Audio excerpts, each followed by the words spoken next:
مان لیجیے آپ ایک شپ پر سفر کرنے جا رہے ہیں، بورڈنگ سے پہلے آپ سے ٹکٹ ضرور مانگا جائے گا اور آپ کی انٹری ضرور پوچھی جائے گی۔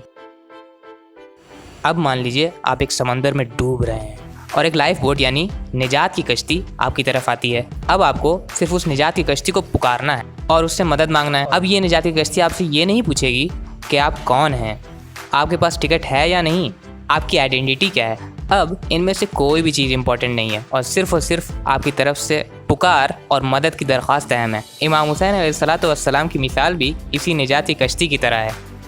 یہاں یہ اہم نہیں ہے کہ آپ کون ہیں اور آپ کا پاسٹ کیسا رہا ہے، آپ گنہگار تھے یا مومن۔ یہاں صرف آپ کو آواز دے کر امام کو پکارنے کی ضرورت ہے اور پھر آپ یقیناً نجات پانے والوں میں سے ہوں گے۔